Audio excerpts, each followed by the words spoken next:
So just leaving little lagoon here. It's a lovely morning. Apparently there's stonefish in this lagoon. About to hit the road. I'm leaving Shark Bay and heading north. I'm not sure where to though. I'm just gonna go to Overlander, get some fuel, head to the next service station north of Overlander, and then decide from there. If I'm feeling good, I'll keep going. If not, I'll finish up and set up camp at the one north of Overlander. I think it's called Wooramel actually. Along the way I'm going to be listening to Cut Copy's album In Ghost Colours, and the other album I'll listen to is Violent Soho, Hungry Ghost. Anyway, let's hit the road and enjoy this ride. I've just pulled up to have a bit of a morning tea on the side of the road. And everywhere you go on this road out to Shark Bay, there's just beautiful backdrops. Look at that. Epic. So cool.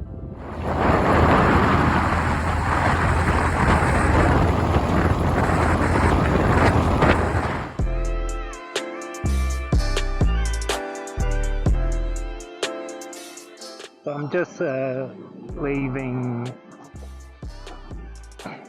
the Overlander. Took me about 2 hours to get back there after leaving Denham.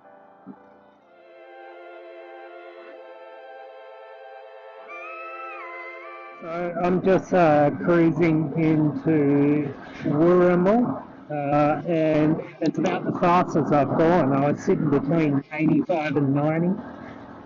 One of the things I have noticed as I get further north is that people get more excited when they see the bike. People are super stoked to see me on it. And I saw one bike rider riding the other way, and there was an arm up in the air. Both of us, salute to each other. How challenging this can be. But anyway, it's been a nice little ride. I'm pretty tired, so I'm going to just turn left in here and check out the roadhouse.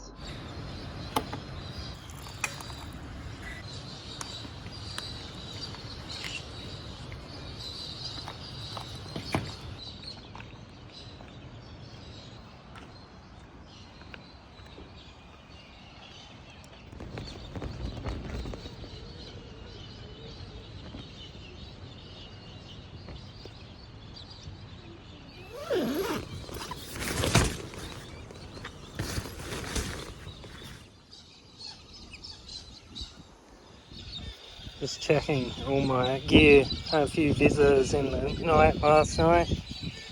Had a wolf spider in my tent. Sounds threatening. They're not really that threatening. I killed it and I felt remorse because afterwards I googled it, and the Western Australian spiders, there's no lethal spiders except for the redback spider, which has a anti-venom that's been successful since 1956. So I had a bit of remorse when I killed him, but at the time it was either me or him. I'm sleeping on the ground, so I was worried it might be a funnel web or like a trapdoor spider or something, which they do have, but they're not lethal. And this morning while I was in the camp kitchen, there was a nice little snake came in, who's keeping the mice population under control, no doubt. But yeah, a few visitors out at Wooramel Roadhouse, which has been a great stop. I slept really well last night actually. I'm now riding up to Carnarvon. I'll check out Carnarvon, and I'll see what the vibe's like in Carnarvon. this morning I had the pleasure of meeting Koba, a retired Japanese man riding a Suzuki V-Strom back around the country from Sydney. He told me they visited 56 countries by motorbike, and he had a friend that was doing Eurasia on a monkey, which is pretty impressive.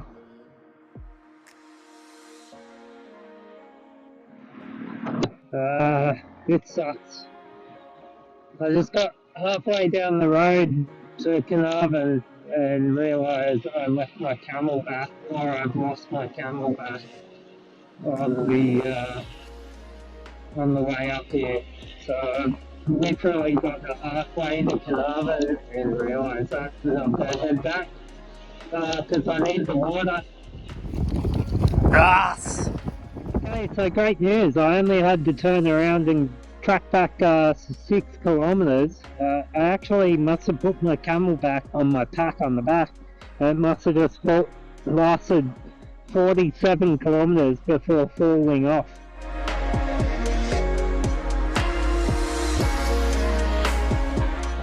So this is Carnarvon, and as you can probably tell, it's very windy. It's up at about 25 knots, which is a bit too much for me on the 12 metre.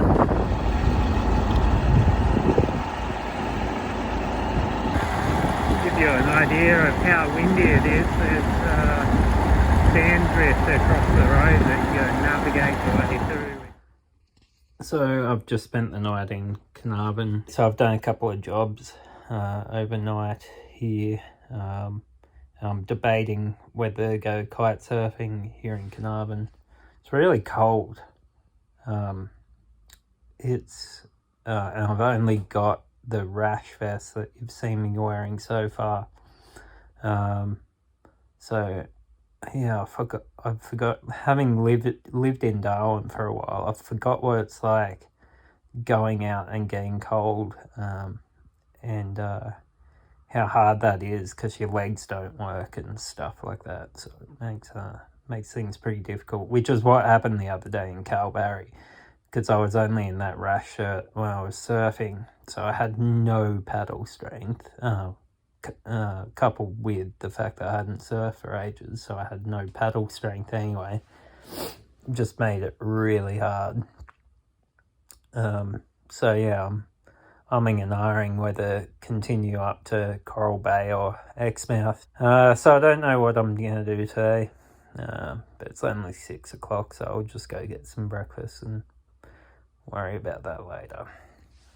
Anyway, we'll see what happens.